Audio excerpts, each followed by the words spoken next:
Welcome to Spotlight in Business. I'm Tammy Defoe, president and founder of Gtapreneurs, and I'm proud to have with me today Sergey Poltev. He is a cyber risk advisor, author of Hackproof, a guide to cybersecurity for your business, and he's also known as the friendly hacker. So welcome to the show today, Sergey. How are you? I'm well, thank you. Thank you for having me. Absolutely pleasure to have you here. And I'm also excited to have you be one of our featured speakers at the GTAbizX event on Tuesday, October 29th at the Improved Canada Center. And we put the link below for those of you watching out there that you can register and come out to see Sergey in person. So, let's have people get to know you a little bit before we see your presentation on the 29th. Tell us some more about yourself. Sure, of course. Well, I I always been curious about technology since I was a kid. Ever since I got my first computer, I got involved in learning, being curious. What's happening with this technology? In fact, I was very young when my father passed away. Unfortunately, when I was only 10 years old, and the computer that was given to me by my mother was a world of opportunities for me. At that time, there were no social media, so the computers were really what I was interested in, and I started learning and uncovering different things like how to build a computer, how to learn about cybersecurity, how to get to things where you're not supposed to be. As a kids, I was very curious about bypassing certain things and be entrepreneurial as well. So that's how I got into the industry, and now I run my own firm helping people with cybersecurity. Fantastic. And so, a lot of people don't really put, I think, enough importance on cybersecurity for the business. So, why would you say that people need to pay attention to cybersecurity? Well, it is very growing business. Actually cybercrime, and it's the third largest economy on earth. It's a lot of money is in there, and in fact, Canada is the third country after UK and US to be targeted. And but in the segment of Canada, what kind of businesses? Actually, small businesses are being targeted the most by hackers because they know that small businesses don't have enough protections in place. And that's why I created the book. It's really the guide to cybersecurity for your business, just so you can get understanding on the first steps on what needs to be done to protect yourself. And some Mhm. of the things, it's very simple, and that can prevent 90% of cyber attacks right there. So, Yeah. Yeah. And I mean, that is the common thinking, right? Where it's like, oh, hackers aren't going to pay attention to me. I'm just a little business, right? And they're going to go after these really big ones that have all these, store everyone's credit card and everything else. But you're saying that's not how it really is. no, no, absolutely. It's really because hackers are like psychologists. They try to, change our behaviors to do certain things, like clicking on a link or reveal the password to you by calling you, or pretending that they're somebody else. So in a way, they understand that small businesses they don't have the knowledge, they don't have expertise, they don't have staff required, they don't have budgets required. So it is very important just to understand if you're a small business, let's say between 1 and 50 employees, but specifically around 10, that's where the small business is trapping. That's what I found. There are more people in your organization. The hard it is for small business to keep up with cybersecurity. And that's where I'm coming in with my book, educating small businesses about what they should be doing. Fantastic. Yeah, I can see that if you have a lot of staff, I would think even more than that though, because if someone accidentally clicks on the link, right? Because if it's one person, okay, you can control yourself. You can hopefully get educated up that you yourself can do it, but you have other team members who are, using your same system and that, right? And if they, do something and that lets someone in, and so what can happen if, say, someone is hacked or something like a company's hacked? Like, how would they know, and what would be the negativity with that? Yes, absolutely. So, and this is something I'm going to be actually covering in my presentation. What happens when this is a basically third step of a cyber attack of a hacker timeline.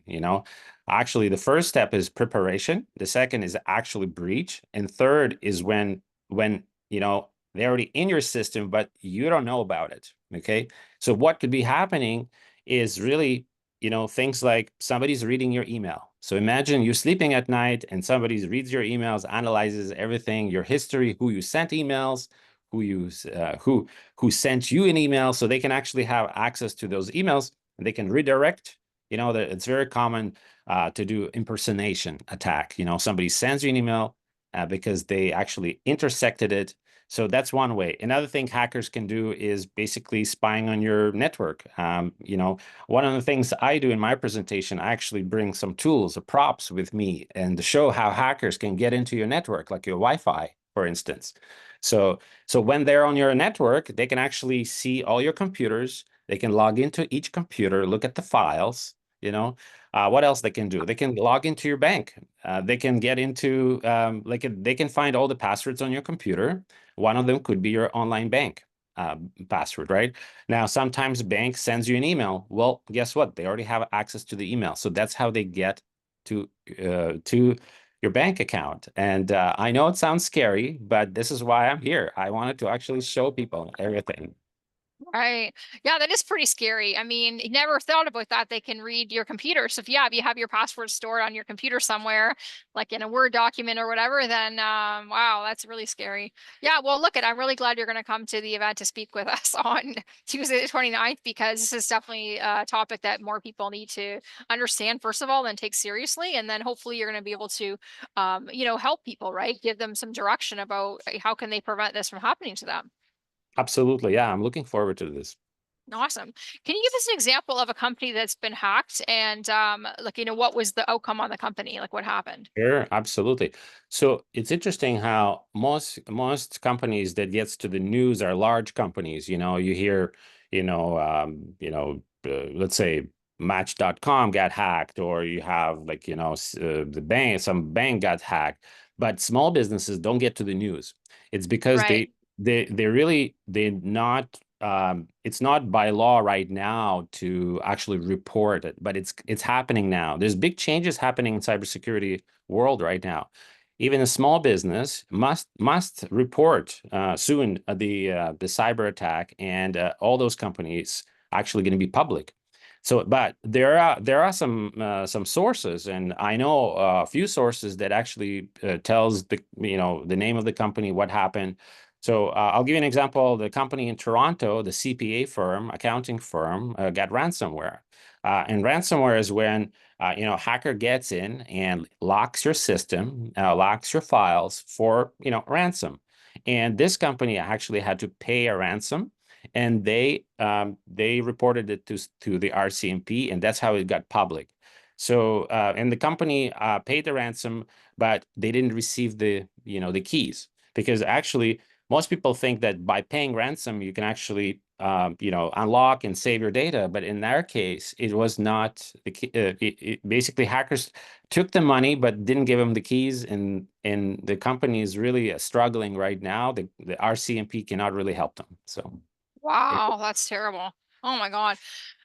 Well, look at this is something you and I need to think about this kind of thing of, what could be done. And so how would you find out that someone hacked you?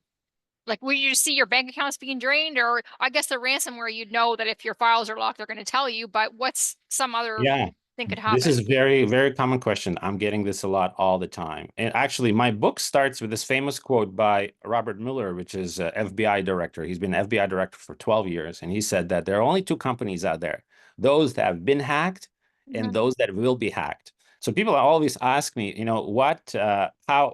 how do I know if I'm hacked or not? So the answer Yeah. is very easy. You need to do, we call it a pen test, all right? So you can Google pen test. Pen test is basically a friendly hack, like hiring somebody to get into your system and test it. You just need to test it. So that's what I typically do in the first encounter. In fact, I've built a free tool for everyone who wants to know if they're hacked or not.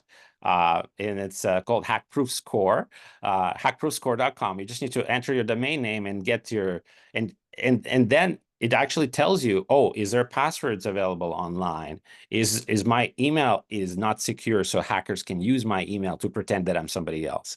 So yeah, you need to test it by having a friendly hacker like me help you with this. And there's lots of IT companies like that that provide you with a pen test. So there's pen tests, free pen tests, like I mentioned to you. There's more sophisticated one if you have a bigger network, but that's the first step I would recommend, just to understand if you're safe, if somebody's looking at your files right now or not.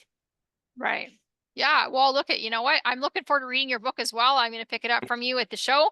Hopefully you'll bring me a copy and send me the link to order. I love to order from you. If it's on Amazon, I don't know where you're selling that, but Yes. thanks so much for coming to the show today, Sergey. I really appreciate that. And looking forward to having you on the 29th. And out there, if you have not gotten your ticket yet for the GTAbizX, please do so today because time is running out. Excellent. Thank you. Thank you, Sergey. Okay. Good job.